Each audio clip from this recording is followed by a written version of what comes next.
जय जोहार हमर बानी हमर गोठ में आपन के स्वागत है। मैं हूं आपन संग तृप्ति सोनी। खबर के शुरुआत करबो ये मेरा के बड़ी खबर ले रायपुर ले आपन बतात हन। बड़ी खबर रेखा नायर के खिलाफ ईओडब्ल्यू में एफआईआर हुई है। करोड़ों के अनुपात हीन संपत्ति मिले में कार्रवाई करेगी है। भ्रष्टाचार निवारण अधिनियम के तहत ये कार्रवाई हुई है।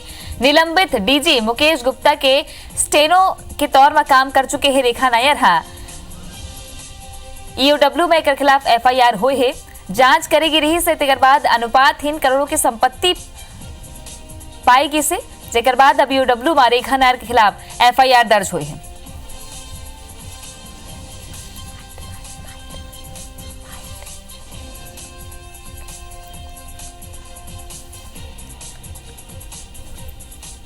तो प्रारंभिक जांच में करोड़ों के अनुपातहीन संपत्ति के शिकायत मिली रही से तेकर बाद ईओडब्ल्यू है कार्रवाई करी। बता दें कि निलंबित डीजी मुकेश गुप्ता के स्टेनो के रूप में काम कर चुके हैं रेखा नायर।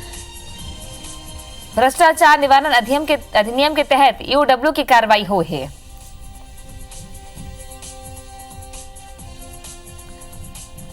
तो छत्तीसगढ़ में अधिकारी मन के भर्राशाही चलत रही से आरोप पहले ही कांग्रेस अब रही से विपक्ष में तभी लगात रही से अब जम्मू मामला में जो है वो जांच शुरू हो गई है। ऐसे में गाजगिरी सबले पहले डीजी जो रही है मुकेश गुप्ता ऊपर निलंबित करेगी नो मनला। टेप रिकॉर्डिंग के मामला लेके नान मामला ऊपर भी कहूं न कहूं ये पूरा जांच ये मोड़ माई से तेकर बाद खंगालेगी से और जांच आगू बढ़ी से रेखा नायर जांच के दायरा माइन है। अनुपातहीन संपत्ति के मामला में अब ईओडब्ल्यू में एफआईआर हुई है।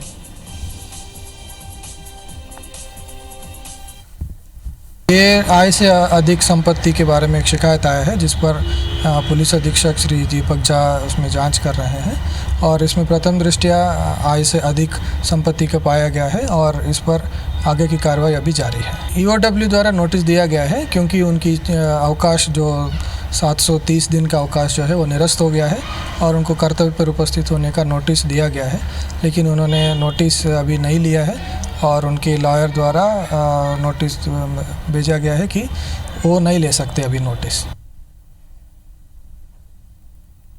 तो ये मामला में रेखा नायर के खिलाफ अभी एफआईआर दर्ज हुई है। काहे पूरा मामला और कैसे अभी जांच आगू बढ़ी ज्यादा जानकारी लेबो हमारे सहयोगी तहसीन जैदी हमारे संग न्यूज रूम ले जुड़त है। तहसीन तमाम मामला लेके कांग्रेस सरकार जांच बैठा रहे, ऐसे में एमा भी जांच के दायरा बढ़त जाते कड़ी से कड़ी जुड़त जाते का देखे में मिलत है अभी?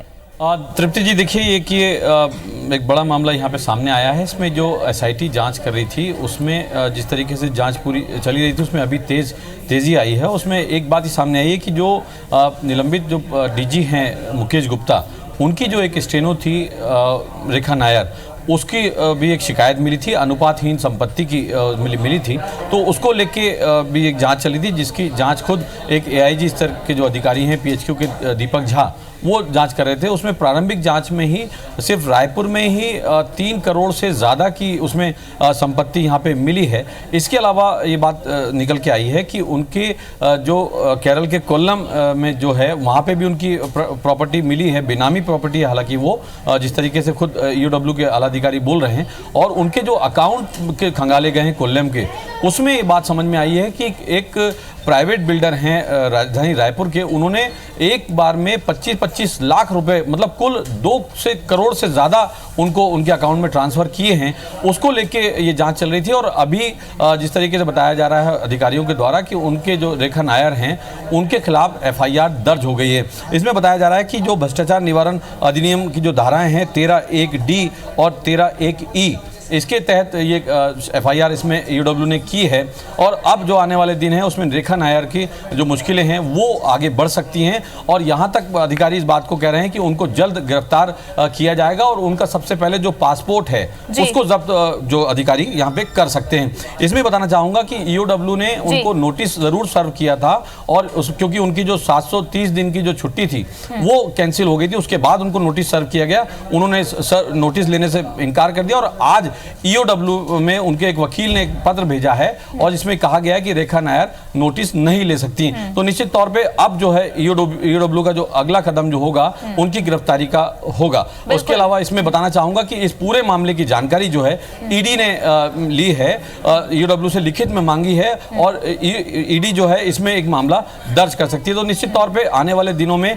रेखा नायर की मुश्किलें बढ़ सकती है। इसी मामले में बताना चाहूंगा कि आज ईओडब्ल्यू ने नान मामले में भी मुकेश गुप्ता और रजनीश सिंह के एक नोटिस सर्व किया है, दूसरा नोटिस सर्व किया है, लेकिन दोनों अधिकारी अभी अपने घरों पे नहीं है और जो उनके संभावित ठिकाने उन पे नोटिस सर्व करने की कोशिश की गई, लेकिन वो नोटिस नहीं लिया गया और वो तामील नहीं हुआ। तो निश्चित तौर पे आने वाले दिनों में मुश्किलें बढ़ सकती हैं। अधिकारी अफसर मन के परेशानी बढ़ा जाते जेमन कहूं न कहूं ऐसे मामला में संदिग्ध भी नजर आई है। बहरहाल बहुत बहुत शुक्रिया आप मन के तहसीन जानकारी पर।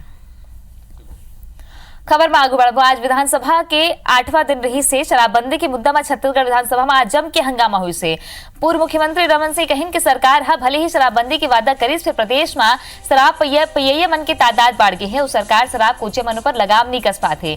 वहीं जेसीसी विधायक देवराज सिंह शराब की आपूर्ति और भुगतान के मामला उठाई से सदन में हंगामा होत रही से तब आबकारी मंत्री कवासी लखमा सदन ले गायब रही से जेकर ऊपर विपक्ष ऐतराज जताइस और सवाल के जवाब नहीं दे पाए से उमन गायब है इसे आरोप लगाए।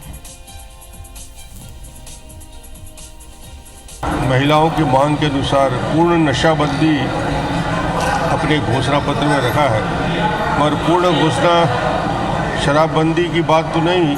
शराब की और नए नए दुकान खोले जा रहे हैं, अवैध शराब की बिक्री में और तेज़ी के साथ बढ़ोतरी हो रही है। कोचिया आज गांव-गांव में उपलब्ध हो रहे हैं। साल भर का है और हमारी सरकार को बने अभी केवल 2 महीने हुए हैं और हमारी सरकार इस दिशा में इस कोशिश में है कि इसमें सब नियंत्रण हो और प्रदेश में जो अमन और शांति का वातावरण बना रहे।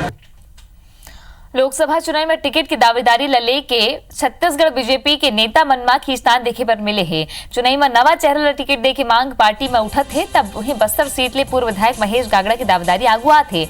राष्ट्रीय युवा मोर्चा के उपाध्यक्ष रह चुके महेश गागड़ा बीजेपी के विधायक और बीते सरकार में मंत्री रहे हैं।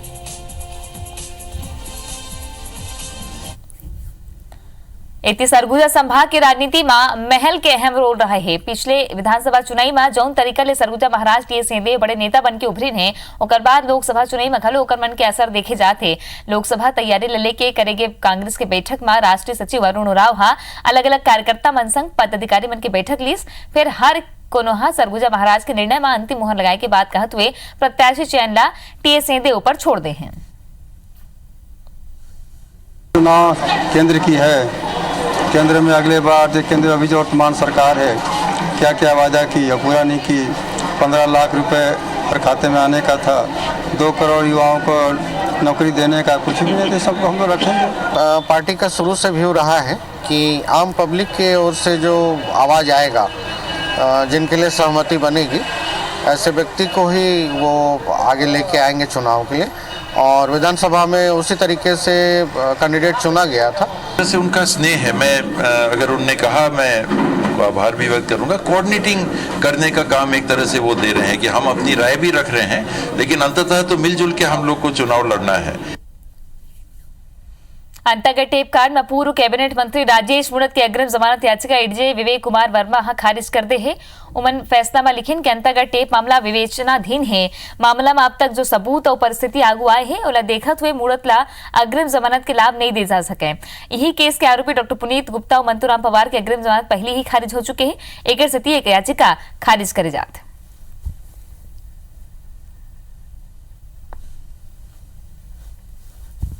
उनका सिर्फ ये कहना था कि वो हमको झूठा फंसा रहे हैं राजनीतिक विद्वेष से, परंतु हमने कोर्ट को बता दिया कि सबूत है, यहाँ पे कोई राजनीतिक विद्वेष नहीं है। देखिए, घटना उनके कार्यकाल की है, उसमें कहीं भी शासन, वर्तमान शासन का कोई लेना देना नहीं था। किसी व्यक्ति विशेष का अगर कोई गलत कृत्य है तो उसकी जांच होगी, ये हमने कोर्ट को बताया और जांच चल रही है। हम कोई नए तथ्य या सबूत नहीं ला रहे हैं, जो पहले से उपलब्ध हैं, जिसकी जांच नहीं की गई है, सिर्फ उन्हीं बात की जांच की जा रही। कोई नए प्रस्तुत हम या नया एंगल दे रहे हैं, नई बातों को डाल रहे हैं, ऐसा कुछ भी नहीं है उसमें। देखिए, राजेश मूणत जी की अग्रिम जमानत जो हम लोग पिछले डेट पे फाइल किए थे, उस पर आज सुनवाई हुई है। विवेक वर्मा 4th अतिरिक्त सत्र न्यायाधीश उनके न्यायालय में बहस 2 बजे के पहले पूरी हो गई थी।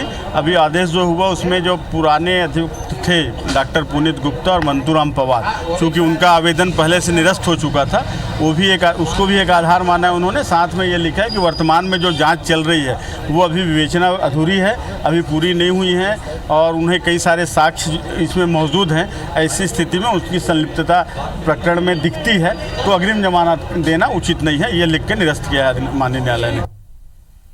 शराबबंदी की गोठ हो रही से एक सर्वे आए हैं जेमा पता चले है कि देश भर में 16 करोड़ लोगन शराब पीते हैं और एमा छत्तीसगढ़ में सबले ज्यादा 35% के ऊपर लोगन शराब पियत हैं। 16 करोड़ लोगन में से 3 करोड़ तक शराब के लत के बुरे तरह के शिकार हो चुके हैं।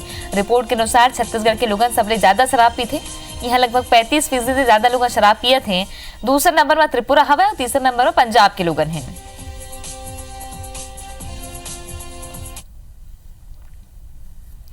कवर्धा जिला में राष्ट्रपति के दत्तक पुत्र छत्तीसगढ़ के बैगा आदिवासी मन के संग भ्रष्टाचार के मामला अगुआए है। बोटा इलाका के वनांचल गांव ढोल बज्जा के रहिया बैगा आदिवासी मन ला सरकारी योजना के लाभ दे के बदला में बड़े लूट होते।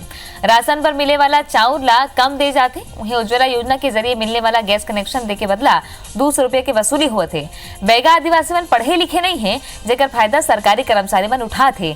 मामले की शिकायत कलेक्टर ले करत हुए ग्रामीण मन सोसाइटी संचालक में कार्रवाई की मांग करे।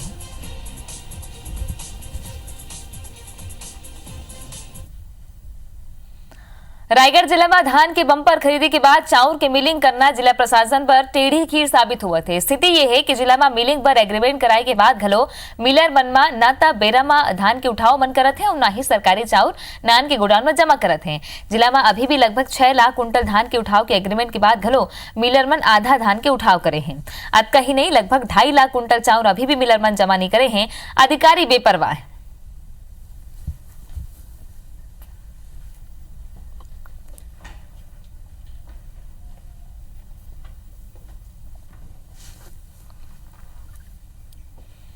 डोंगरगढ़ के गांव कातलवाही के ग्रामीण मनहा पानी पर बीते 3 बछर ले संघर्ष करत हैं, फिर कोनो नतीजा नहीं निकलिस। गांव में पानी नहीं होए के कारण अब लोगन गांव ले पलायन घलो करत हैं। ग्रामीण 5 ले 10 किलोमीटर दूसर गांव जाके पानी लाए पर मजबूर हैं। उन्हें पशुपालन पर घलो परेशानी आथे। पानी नहीं होए के सेती गांव में विकास के काम रुक गए हैं, संगी खेती किसानी के काम घलो रुक गए हैं। गांव में तरिया कुआं सुखा गए हैं, 14 हैंडपंप घलो है, फिर उहू में पानी नहीं आए। अधिकारी मन के कहना है कि सरलग 2 बछर ले सूखा पड़े के सेती पानी के लेवल नीचे चले गए हैं, जेकर कारण ये स्थिति बने।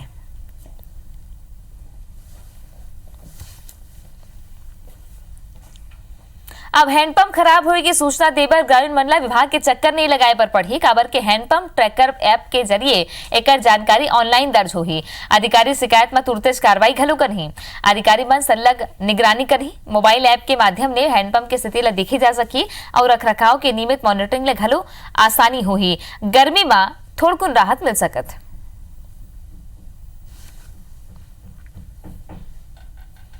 कोंडागांव की बालिका आश्रम में छात्रा की संदिग्ध मौत के मामला की जांच में फॉरेंसिक टीम की सहायता ली जाती है। असल में विकास खंड माकड़ी के आदिम जाति कल्याण विभाग के शासकीय कन्या आश्रम में कुछ दिन पहले 8वीं की छात्रा की मौत हो गई रही से अधिकारी मन के कहना है कि छात्रा की तबियत खराब हुई ले छात्रा ला प्राथमिक स्वास्थ्य केंद्र में भर्ती कराए बर लेके जात रही से फिर अस्पताल पहुंचे ले पहले ही छात्रा लच्चन दाई की मौत हो गई रही से मामला ला खुदकुशी ले जोड़ के हलो देखे जाते।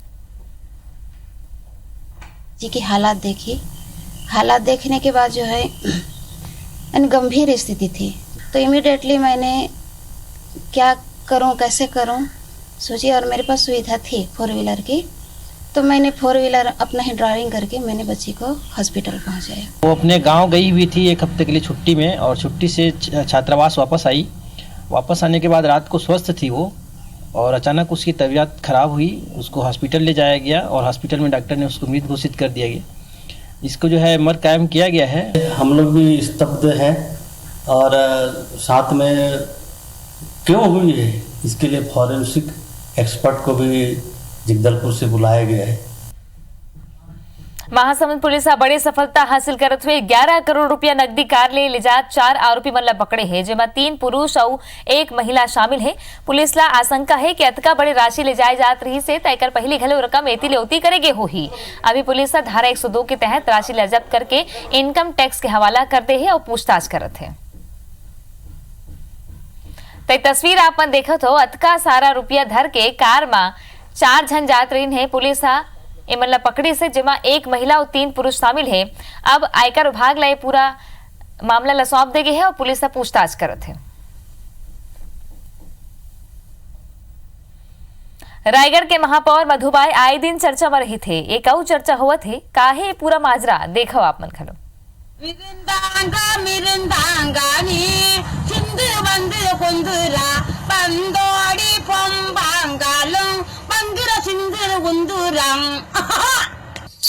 सारी लड़कों की कर दो शादी, बस एक को कवारा रखना, बस एक को कवारा रखना। सावन में कहा जाओगा, सोने के कंगन लाओगा, ना तू आया ना तेरे कंगन, गई बीत गए मौसम। कंगन कंगन ना यार, कंगन के संग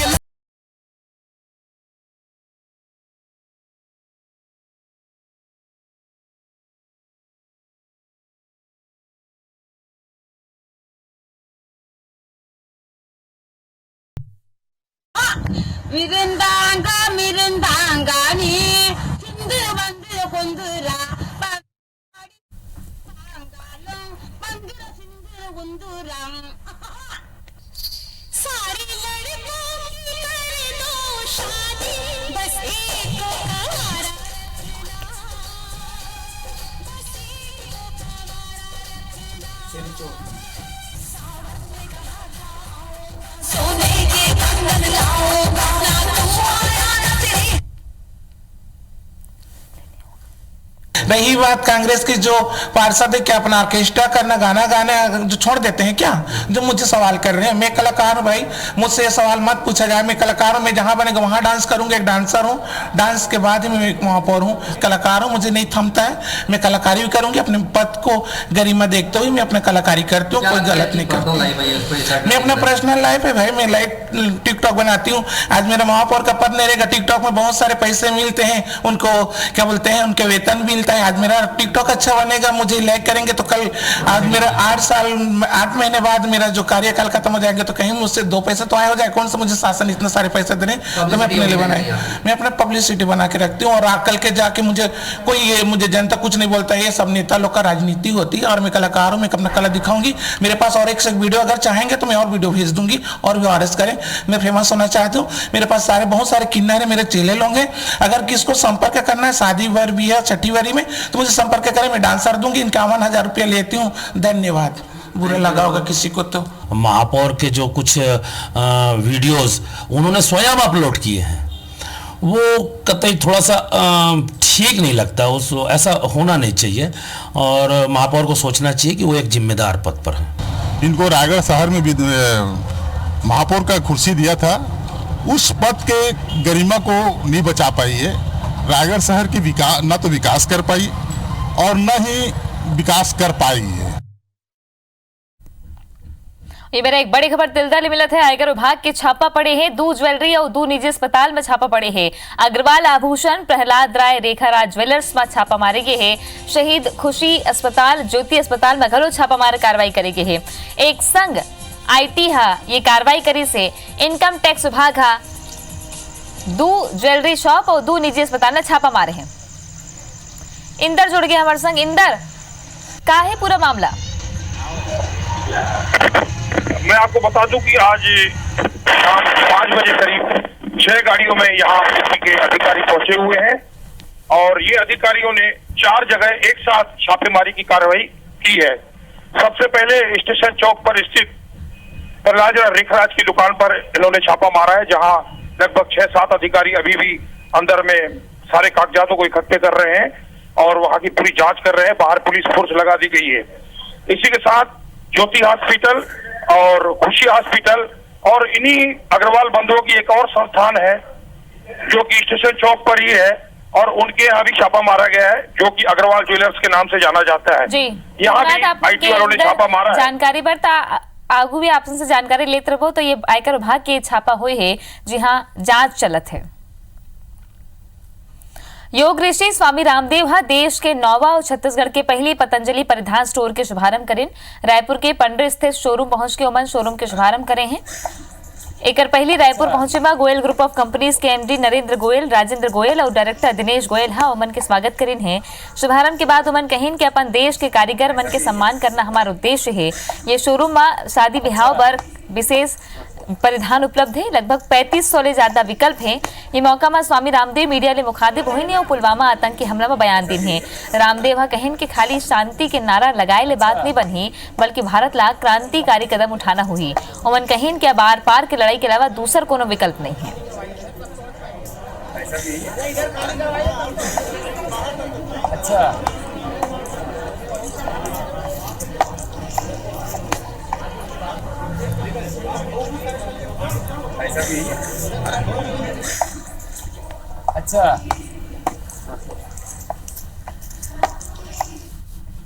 छत्तीसगढ़ का पहला स्टोर यहाँ रायपुर के अंदर प्राइम लोकेशन पर यह खोला गया है और मकसद है अपने देश के परिधान के प्रति लोगों के अंदर स्वाभिमान का भाव जगे और अपने देश का पैसा अपने देश में रहे, देश का फैशन, देश का पैशन और अपने देश के कारीगरों के हुनर का सम्मान और भारत को स्वावलंबी आत्मनिर्भर एक स्वाभिमान राष्ट्र बनाने का संकल्प इस पतंजलि परिधान के पीछे है।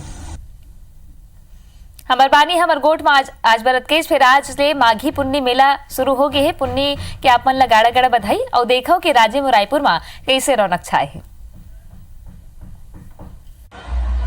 धर्म, संस्कृति और आस्था के संगम के नाम हमें राजिम माघी पुन्नी मेला, जेकर शुरुआत आज ले हो गए है। ये समय हमन राजिम के त्रिवेणी संगम के मध्य में स्थित भगवान कुलेश्वर महादेव के मंदिर में मौजूद हन। खड़े हमन आप देख सकते हो मंदिर में भक्त मन के लाइन लगे हैं। भगवान के नजर और झलक पाए बर भक्त मन घंटों भर ले लाइन में लगे हैं। ये मंदिर बहुत ही प्राचीन है और एक बहुत ही मान्यता है, महत्व हवा। एक बारे में हम जाने बर हमारे संग में ये समय मौजूद है यहाँ के पुजारी जी है। पुजारी जी, आप हमला बताओ कि मंदिर का महत्व है और शिवलिंग के भी का महत्वपूर्ण है। ये जो शिव जी है जो आप अभी दर्शन करने आए हो वो माता सीता द्वारा बनाए गए हैं। अभी हम खड़े हैं रायपुर के प्रसिद्ध महादेव घाट के मंदिर में और यहाँ पे जिन आज माघ पूर्णिमा के दिन है और लोग मन यहाँ पे जिन दर्शन करे पर आते हैं और ऐसने करके जिन आज माघ पूर्णिमा के दिन पुन्नी मेला के जिन महत्व होते था यहाँ पर आज पुन्नी मेला घलोक लगाए गए। तो मैं आप मन ला पूरा मेला के रुक कर रहा कि आज का कुछ यहाँ पर नया मिला थे।